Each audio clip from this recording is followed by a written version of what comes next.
Good morning बच्चों। इस video में हम लोग आप लोगों का जो सिविक्स है या पॉलिटिकल साइंस जिसको हम लोग बोलते हैं उसका चैप्टर नंबर 13 देखने वाले हैं।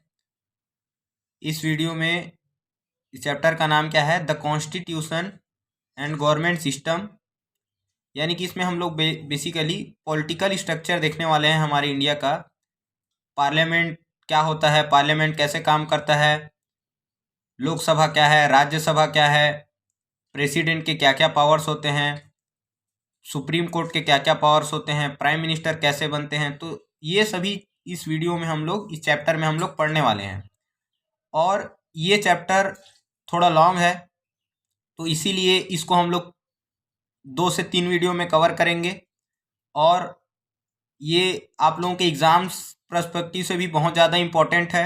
सबसे ज़्यादा इस चैप्टर से सबसे ज़्यादा मार्क्स से पूछे जाते हैं और लॉन्ग आंसर इसमें 2 से 3 से 4 लॉन्ग आंसर क्वेश्चन बनते हैं 6 मार्क्स वाले। तो इसको आप लोग बहुत अच्छे से प्रिपेयर कर लीजिएगा इस चैप्टर को, और इस वीडियो को आप लोग ध्यान से देखिएगा। तो स्टार्ट करते हैं हम लोग। सबसे पहले पॉलिटिकल स्ट्रक्चर, इंडिया का पॉलिटिकल स्ट्रक्चर क्या है। तो पहला जो टॉपिक आता है वो हमारा डिसेंट्रलाइजेशन ऑफ पावर आता है। डिसेंट्रलाइजेशन का मतलब कि क्या होता है, पहले देखिए। ये जैसे आप लोग सर्कल देखते हो तो सर्कल का ये सेंटर होता है। तो अगर सेंट्रलाइजेशन बोले मतलब सेंटर की तरफ, और डिसेंट्रलाइजेशन मतलब सेंटर से बाहर की तरफ। सेंटर से बाहर यानी कि यहाँ पर बोलने का मतलब है कि जो पावर है वो एक जगह पर नहीं होना चाहिए। पावर क्या होना चाहिए, बटा होना चाहिए अलग अलग लेवल पर। तो यहाँ पर हमारे इंडिया में क्या किया गया है, देखिए। सबसे ऊपर कौन है, सेंट्रल गवर्नमेंट है।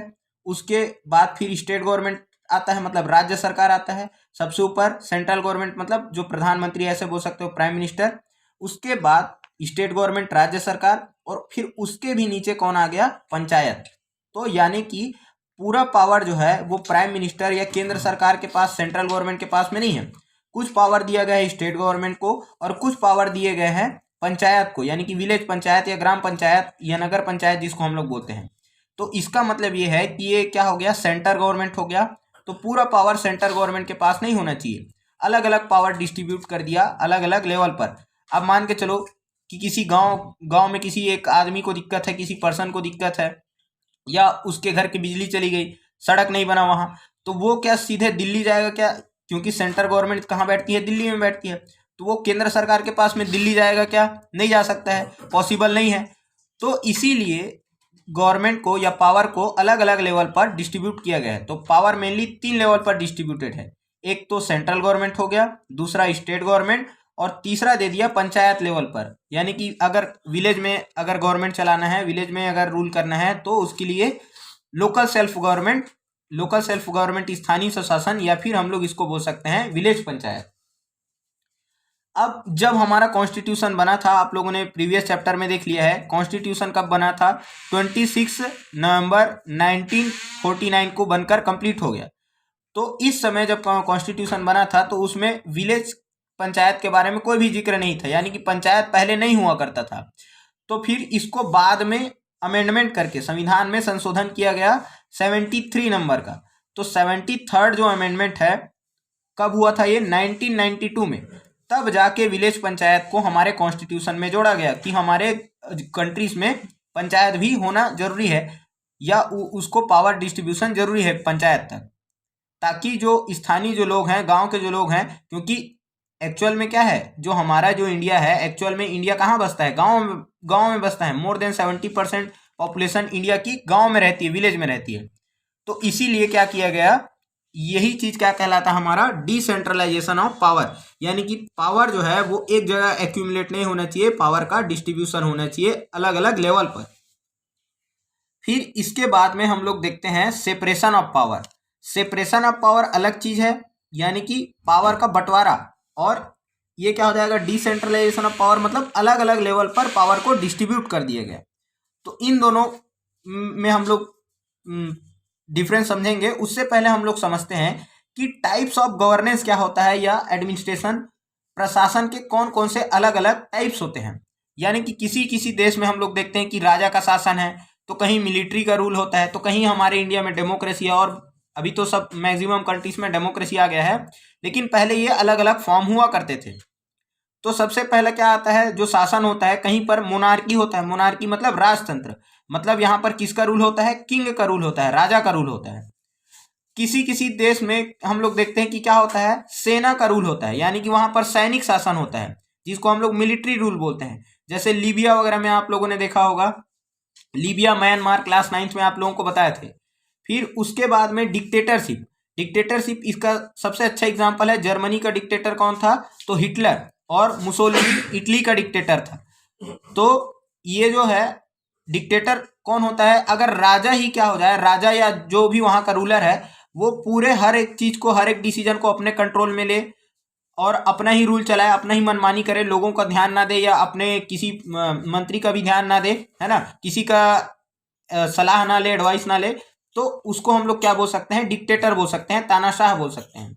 और एक जो आता है वो क्या आता है हमारा, डेमोक्रेटिक, यानी कि लोकतंत्र, of the people, for the people और बाय द पीपल, यानी कि लोगों का, लोगों के द्वारा, लोगों के लिए। तो यहाँ पर जो जनता रहती है, आम जो जनता है, जो सिविलियन है, सिटीजन है, उनका रोल होता है डेमोक्रेसी में।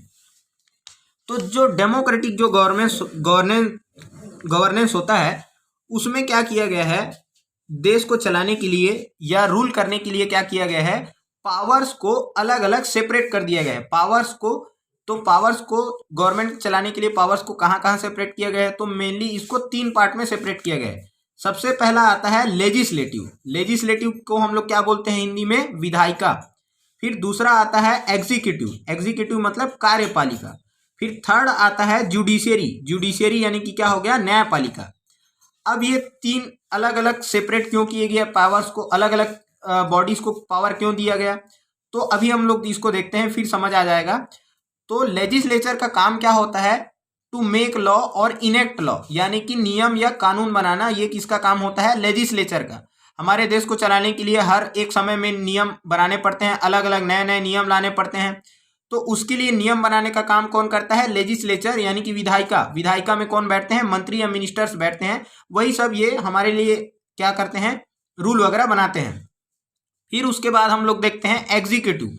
एग्जीक्यूटिव यानी कि कार्यपालिका।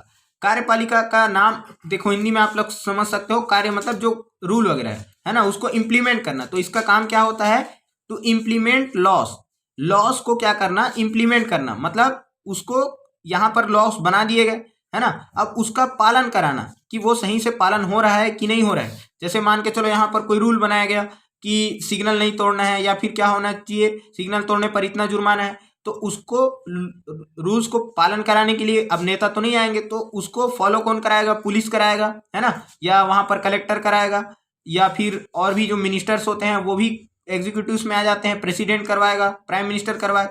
तो ये सभी चीज क्या कहलाते हैं, एग्जीक्यूटिव कहलाते हैं।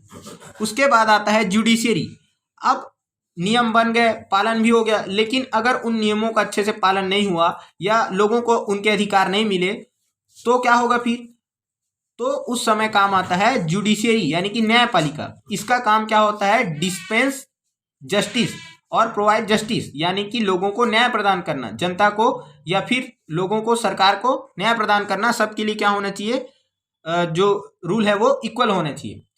तो अब देखिए, अगर पावर एक ही जगह पर होता, यानी कि नेता ही की पावर या लेजिस्लेचर की ही पावर के पास में सब चीज पावर हो जाता, जैसे पहले राजा के पास में हुआ करता था कि वही नियम बना रहा है, वही उसको पालन करा रहा है और वही न्याय दे रहा है, तो वो उस पावर का क्या कर सकता था, मिस यूज कर सकता था, यानी कि गलत उपयोग कर सकता था।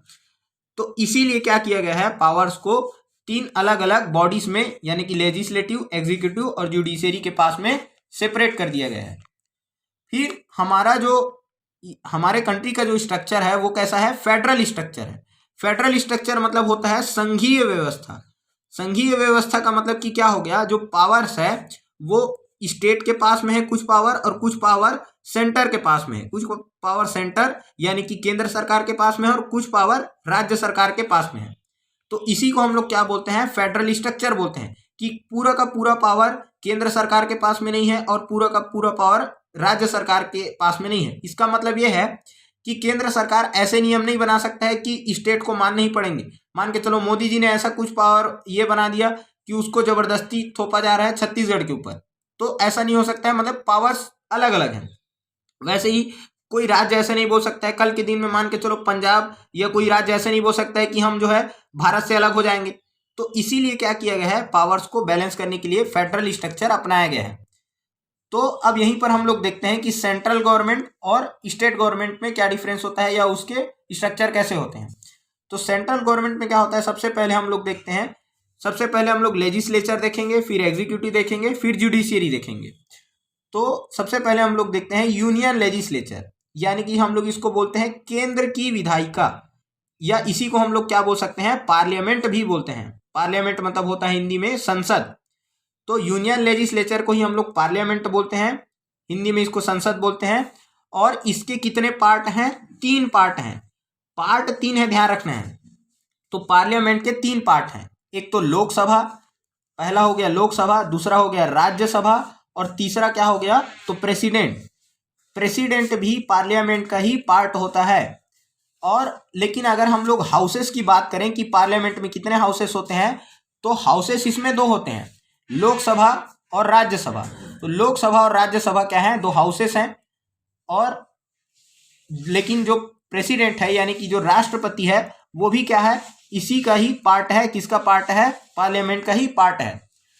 अब ये काम क्या करता है, पार्लियामेंट क्या काम करता है, तो अभी देखा हम लोगों ने लेजिस्लेचर का काम क्या है, नियम बनाना। तो कोई भी नियम आता है तो सबसे पहले, अभी आगे उसको डिस्क्राइब करेंगे कि कैसे बनता है। तो लोकसभा पहले पास करेगा उसको, फिर राज्यसभा अप्रूव करेगा, लास्ट में जब प्रेसिडेंट उस पर साइन कर देता है तब वही क्या बन जाता है, हमारे देश के लिए, हमारे कंट्री के लिए क्या बन जाता है, वो रूल बन जाता है, लॉ बन जाता है, नियम बन जाता है।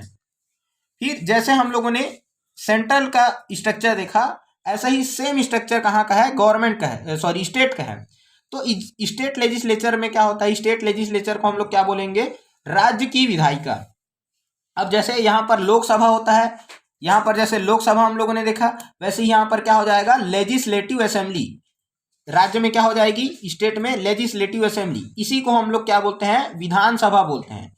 और जैसे यहाँ पर, अच्छा, लोकसभा को हम लोग क्या बोलते हैं, लोअर हाउस, और राज्यसभा को हम लोग बोलते हैं अपर हाउस। वैसे ही जैसे यहाँ राज्यसभा है केंद्र में, यहाँ पर क्या हो जाएगा, लेजिस्लेटिव काउंसिल। स्टेट में क्या हो जाएगा, स्टेट लेजिस्लेटिव काउंसिल।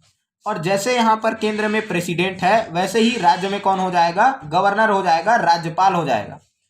तो ये दोनों स्ट्रक्चर सिमिलर, मिलता जुलता है। तो इस चैप्टर में हम लोगों को स्टेट लेजिस्लेचर के बारे में नहीं पढ़ना है, हमको केवल जो सेंटर लेजिस्लेचर है यानी यूनियन लेजिस्लेचर, यूनियन मतलब होता है पूरे देश को हम लोग यूनियन बोलते हैं, तो यूनियन लेजिस्लेचर यानी कि पार्लियामेंट के बारे में ही पढ़ने हैं। तो अच्छा, एक चीज और, अब यहाँ पर जो मंत्री या जो नेता जाएगा किसमें, पार्लियामेंट में, तो उसको हम लोग क्या बोलते हैं, एमपी बोलते हैं। एमपी यानी कि क्या हो जाएगा, member of parliament, member of parliament, parliament का वो मेंबर है एमपी। हिंदी में इसको बोल देते हैं सांसद। तो पार्लियामेंट में जो जाएगा मंत्री, उसको क्या बोलेंगे, मेंबर ऑफ पार्लियामेंट, यानी कि एमपी उसको शॉर्ट फॉर्म में बोल देते हैं। वैसे ही सेम जो लेजिस्लेटिव असेंबली का मेंबर होगा उसको क्या बोलेंगे, member of legislative assembly, short form में इसी को बोल देते हैं एमएलए। तो एमएलए कौन हो जाएगा, member of legislative assembly. Hindi में इसी को क्या बोलते हैं, विधायक बोलते हैं, विधायक, है ना। तो विधायक और एमएलए अलग अलग नहीं है, बस उसी का इंग्लिश नाम है। इंग्लिश में उसको एमएलए बोल देते हैं, मेंबर ऑफ लेजिस्लेटिव असेंबली, और हिंदी में उसको विधानसभा का सदस्य है इसलिए उसको विधायक बोल देते हैं, ठीक है। और यहाँ पर लोकसभा का एमपी या राज्यसभा का एमपी बोलेंगे, दोनों सेम बात है, दोनों को एमपी ही बोलेंगे। वैसे ही यहाँ पर एमएलए किसको बोलेंगे, विधानसभा यानी कि मेंबर ऑफ लेजिस्लेटिव असेंबली को एमएलए बोलेंगे, और मेंबर ऑफ लेजिस्लेटिव काउंसिल है तो इसको एमएलसी बोल देते हैं, मेंबर ऑफ लेजिस्लेटिव काउंसिल। और ये जो लेजिस्लेटिव काउंसिल है ये जरूरी नहीं है कि हर एक राज्य में होगा, जिस राज्य में लेजिस्लेटिव असेंबली यानी कि अपर हाउस रखना चाहेंगे तो होगा, नहीं तो नहीं होगा। जैसे कि उत्तर प्रदेश में दोनों है, लेजिस्लेटिव असेंबली और लेजिस्लेटिव काउंसिल, लेकिन हमारे छत्तीसगढ़ में केवल लेजिस्लेटिव असेंबली है यानी कि विधानसभा है, विधान परिषद नहीं है, ठीक है। अब इसके बाद हम लोग देखते हैं पार्लियामेंट के हाउसेस के बारे में, यानी कि जो लोकसभा है और राज्यसभा के बारे में हम लोग समझते हैं। तो इसको क्या बोला गया है, बाई कैमरल सिस्टम बोला गया है। बाई कैमरल सिस्टम का मतलब क्या हो जाएगा, बाई मतलब होता है टू, जैसे बाइसिकल बोलते हैं तो उसमें दो चक्के रहते हैं ना, दो व्हील रहते हैं, तो इसीलिए उसको क्या बोलते हैं, बाइसिकल बोलते हैं। वैसे ही यहाँ पर दो हाउसेस हैं, इसीलिए इसको क्या बोला गया है, बाई कैमरल सिस्टम बोला गया है। बाई कैमरल सिस्टम मतलब दो हाउसेस है ना, लोकसभा और राज्यसभा। तो लोकसभा को क्या बोलते हैं, लोअर हाउस बोलते हैं, और राज्यसभा को हम लोग क्या बोलते हैं, अपर हाउस बोलते हैं। अब अपर हाउस या लोअर हाउस क्यों बोलते हैं अभी समझेंगे। उससे पहले हम लोग समझते हैं कि जो लोकसभा है, लोकसभा में क्या होता है, डायरेक्ट इलेक्शन होता है, और राज्यसभा में क्या होता है, इनडायरेक्ट इलेक्शन होता है। लोकसभा में डायरेक्ट इलेक्शन और राज्यसभा में इनडायरेक्ट इलेक्शन। अब ये डायरेक्ट इलेक्शन और इनडायरेक्ट इलेक्शन क्या होता है, तो अभी इसको हम लोग समझते हैं। डायरेक्ट इलेक्शन मतलब कि क्या है, डायरेक्ट चुनना, यानी कि ये नेता हो गया तो इसको जनता ने क्या किया, देश की जनता ने क्या किया, डायरेक्ट चुना, है ना। लेकिन इनडायरेक्ट इलेक्शन क्या होता है कि हमने क्या किया, जैसे अभी बताया था ना एमएलए, तो एमएलए को तो क्या होता है, एमएलए का डायरेक्ट इलेक्शन होता है। एमएलए कहाँ का होगा, राज्य का विधायक होगा। तो हम लोगों ने क्या किया, मतलब जनता ने क्या किया, पहले एमएलए को चुना, और ये एमएलए फिर क्या करते हैं, राज्यसभा के मेंबर को चुनते हैं। देखो इसका नाम राज्यसभा क्यों है, क्योंकि ये राज्यों से चुन कर आते हैं, राज्य से इलेक्ट होकर आते हैं। तो हमने पहले विधायक को चुना, विधायक ने अपने में से क्या किया, इनको चुना, किनको, राज्यसभा के एमपी को। तो इसीलिए जो लोकसभा का इलेक्शन कैसे होता है, डायरेक्ट इलेक्शन होता है। डायरेक्ट इलेक्शन मतलब जनता के द्वारा डायरेक्ट उसको चुना जाता है। और वहीं जो राज्यसभा का जो इलेक्शन है वो क्या होता है, वो इनडायरेक्ट इलेक्शन होता है। मतलब हम लोग पहले राज्य के एमएलए को चुनते हैं, मतलब विधायक को, फिर ये विधायक अपने में से किसको चुनते हैं, वो राज्यसभा के मेंबर्स को इलेक्ट करते हैं, यानी कि चुनते हैं।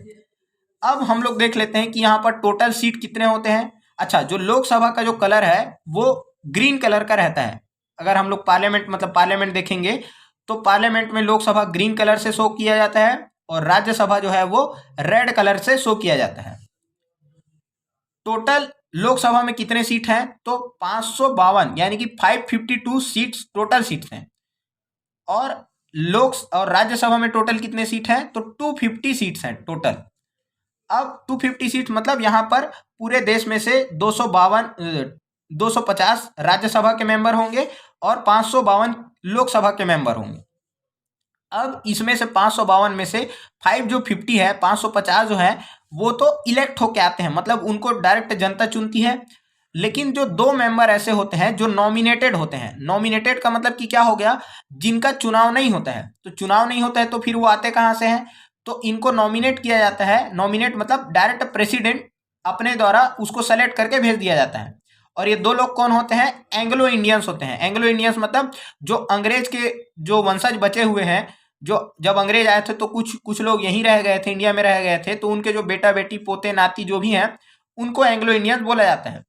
लेकिन अब इसको हटा दिया गया है कि अब एंग्लो इंडियंस को सीट नहीं दिया जाएगा पार्लियामेंट में। तो ये अभी आप लोग ध्यान रखेंगे, अभी आपके बुक में यही दिया है। तो दो नॉमिनेटेड होते हैं लोकसभा में प्रेसिडेंट के द्वारा, ये आप लोग ध्यान रखेंगे। वैसे ही राज्यसभा में 250 सीट होता है टोटल। तो इसमें से जो 238 सीट्स हैं, इसमें तो क्या होता है, ये इलेक्टेड होते हैं। इलेक्टेड बताया किसके द्वारा, एमएलए के द्वारा, मतलब विधायक के द्वारा ये चुने जाएंगे 238 सीट। अब इसमें से माइनस कर देंगे 250 में से 238, तो कितने बच गए, 12। तो ये जो 12 होते हैं 12 मेंबर्स, ये फिर नॉमिनेटेड होते हैं किसके द्वारा, प्रेसिडेंट के द्वारा। तो पूछा जाएगा लोकसभा में प्रेसिडेंट कितने लोगों को नॉमिनेट करता है, 2 लोगों को, एंग्लो इंडियंस को। और राज्यसभा में कितने लोगों को नॉमिनेट करता है प्रेसिडेंट, 12 मेंबर्स को।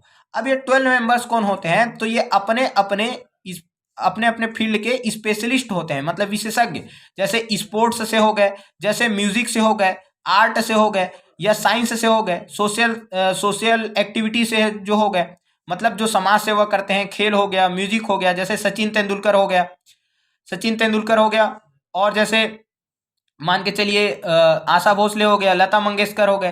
तो ये सब जो अपने अपने फील्ड में, साइंस से कोई साइंटिस्ट हो गया, तो अलग अलग फील्ड में जो अपने फील्ड के जो एक्सपर्ट्स होते हैं उनको उनको यहाँ पर नॉमिनेट किया जा सकता है। अब नेता लोगों को थोड़ी पता है कि वो अपने फील्ड में क्या अच्छा, तो ये जो 12 मेंबर्स होते हैं ये अपने अपने फील्ड से स्पेशलिस्ट होते हैं, और ये मेनली सलाह देने के लिए, जैसे स्पोर्ट्स में सचिन तेंदुलकर हो गए, है ना, और जैसे कोई एक्टर हो गए, और कोई समाज सेवा हो गए, कोई साइंटिस्ट हो गए, तो वो अपने फील्ड में क्या बेटर कर सकते हैं या साइंस के फील्ड में क्या बेटर कर सकते हैं, ये सब सजेशन देते हैं किनको, जो मिनिस्टर्स को, क्योंकि उनको तो आइडिया नहीं है कि वो इस फील्ड में क्या क्या बेटर कर सकते हैं।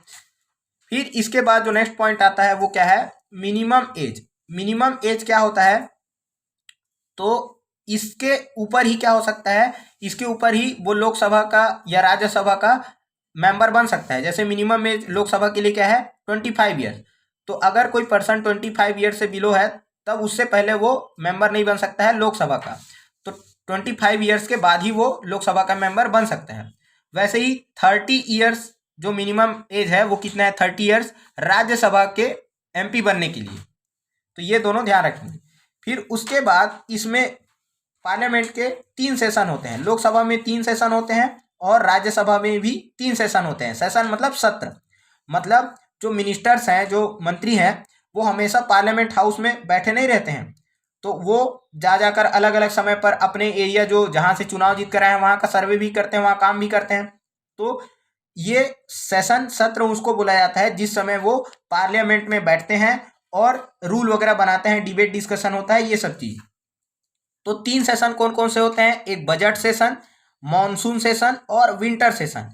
राज्यसभा में भी सेम होता है, बजट सेशन, मॉनसून सेशन और विंटर सेशन। अब ये बजट सेशन क्या होता है, बजट क्या होता है आगे बताएंगे, है ना। उसके बाद में मॉनसून सेशन, ये अच्छा बजट सेशन 2 महीने का रहता है, सॉरी सबसे ज़्यादा बजट सेशन ही चलता है। फरवरी से लेकर अप्रैल तक जो है ये बजट सेशन चलता है। उसके बाद मानसून सेशन मानसून के सीजन में चलता है, यानी कि ये चलता है अपने जुलाई और अगस्त में। फिर विंटर सीजन जो है नवंबर और दिसंबर में आ जाता है, सीजन के हिसाब से। फिर सबसे जो इम्पोर्टेंट पॉइंट आता है वो आता है चेयरपर्सन, यानी कि चेयरपर्सन, यानी कि यहाँ पर ये जैसे लोकसभा हो गया तो यहाँ पर ये सब मिनिस्टर्स लोग बैठे हैं। तो यहाँ पर जो मेन है, जो उसको कंडक्ट करता है, संचालन करता है, उसको हम लोग कौन क्या बोलते हैं, चेयरपर्सन। और लोकसभा के चेयरपर्सन को हम लोग बोलते हैं स्पीकर। तो इसका जो लोकसभा का जो स्पीकर है उसको कौन चुनता है, तो उसको चुनते हैं यहाँ पर जितने भी MP जो बैठे हुए हैं लोकसभा के मेंबर ऑफ पार्लियामेंट, उन्हीं लोग अपने में से किसी को चुनते हैं। क्या चुनते हैं, यहाँ के चेयरपर्सन यानी कि स्पीकर चुनते हैं। लेकिन राज्यसभा का चेयरपर्सन ऐसे नहीं चुना जाता है। राज्यसभा का चेयरपर्सन कौन होता है, तो इंडिया का वाइस प्रेसिडेंट होता है, यानी कि उपराष्ट्रपति। तो यही सबसे इंपॉर्टेंट पॉइंट है, ये पूछा जाता है क्वेश्चन कि राज्यसभा का कौन जो चेयरपर्सन होता है वो कौन होता है, तो इंडिया का वाइस प्रेसिडेंट जो है वो राज्यसभा का चेयरपर्सन होता है। फिर आता है कोरम। कोरम क्या होता है, ये 1/10 होता है, दोनों के लिए ध्यान रखेंगे 1/10। अच्छा कोरम क्या होता है, कोरम ध्यान रखेंगे, ये मिनिमम नंबर ऑफ MPs है जो रिक्वायर्ड है लोकसभा या राज्यसभा का जो प्रोसीजर है या यहाँ पर जो कार्य होता है, जो वर्क स्टार्ट होता है, उसके लिए स्टार्ट करने के लिए कम से कम इतने मेंबर्स होने चाहिए, तभी जाके यहाँ पर क्या होगा, प्रोसीडिंग जो है वो स्टार्ट होगा। मान के चलो 600 मान लेते हैं हम लोग, 600 सीट। अब 600 सीट तो नहीं है एग्जाम्पल के लिए, तो इसका 1/10 कितना हो जाएगा, 60। तो जब तक 60 यहाँ पर नेता नहीं आएंगे, 60 MP लोकसभा में नहीं आएंगे, तब तक लोकसभा का काम स्टार्ट नहीं होगा। वैसे ही क्या हो जाएगा, यहाँ पर मान के चलो 250 है ना, 250 है, तो इसका 1/10 कितना होगा, 25। तो अगर मान के चलो किसी दिन 22 या 24 MP आए, तो उस दिन राज्यसभा का काम स्टार्ट ही नहीं होगा, प्रोसीडिंग स्टार्ट ही नहीं होगा। तो कम से कम इतने मेंबर्स तो चाहिए, उसी को हम लोग क्या बोलते हैं, कोरम बोलते हैं, है ना। तो कम से कम इतने मेंबर चाहिए जिसमें इसका जो प्रोसीडिंग है वो स्टार्ट किया जा सके। अब इसके बाद में हम लोग देखते हैं कि जो पार्लियामेंट है उसके क्या क्या फंक्शन है और क्या क्या वो फंक्शन करता है और क्या क्या उसके पावर होते हैं। तो सबसे पहले आता है लेजिस्लेटिव फंक्शन। तो अभी बता दिए जो पार्लियामेंट है वो क्या करता है, तो लॉ बनाता है, नियम या कानून बनाने का काम जो है वो लेजिस्लेटिव फंक्शन में आ जाता है। तो यही क्या है, लेजिस्लेटिव फंक्शन। सबसे पहले क्या होता है, देखो सबसे पहले कहीं भी प्रपोजल आता है। प्रपोजल क्या होता है, एक पीस ऑफ पेपर में, है ना, कुछ नियम कानून या हम ये नियम बनाना चाहते हैं, ये ऐसा लिखा गया रहता है। फिर वो जो प्रपोजल है वो सबके सामने रखा जाता है, पूरे लोकसभा में सबके सामने रखा जाता है या राज्यसभा में। तब उसको हम लोग क्या बोलते हैं, तब जब वो सबके सामने में पेश कर दिया जाता है तब हम लोग उसको बोलते हैं बिल। और जब बिल लोकसभा से राज्यसभा से पास हो गया, प्रेसिडेंट ने उस पर साइन कर दिया, ये पूरा प्रोसेस होता है। तब वो बन जाता है एक्ट। एक्ट यानी कि कानून। तब कानून जब बन जाता है तब वो पूरे देश के सभी सिटीजन्स को मानना होता है, वो अनिवार्य है। अगर कानून को कोई फॉलो नहीं कर रहा है तो उसके लिए सजा का प्रावधान होता है, पनिशमेंट होता है। फिर जो सेकंड आता है वो क्या होता है, कंट्रोलिंग द एग्जीक्यूटिव। एग्जीक्यूटिव को कंट्रोल करता है एंड मेकिंग इट आंसरेबल, यानी कि जवाबदेहिता।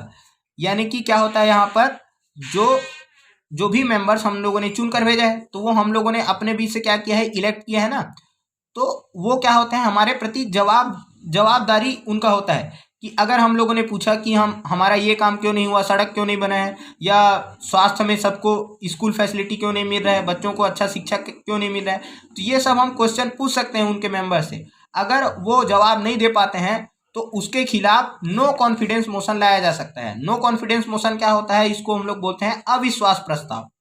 अविश्वास प्रस्ताव, नो कॉन्फिडेंस मोशन क्या होता है कि जैसे अगर किसी ये किसके द्वारा लाया जाता है, नो कॉन्फिडेंस मोशन हिंदी में हम लोग बोलते हैं अविश्वास प्रस्ताव।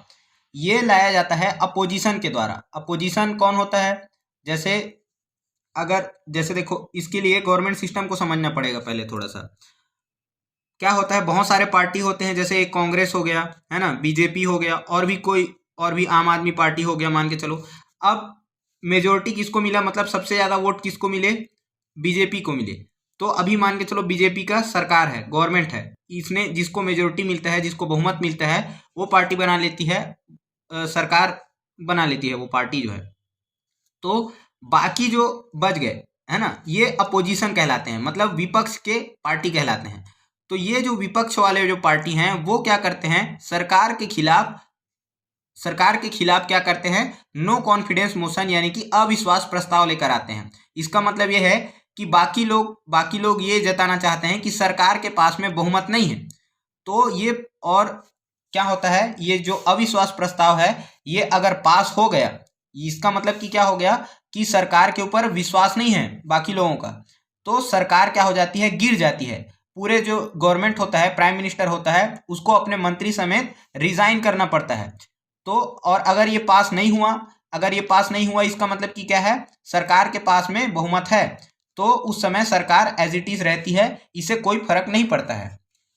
इसके बाद में फाइनेंशियल पावर होता है कुछ।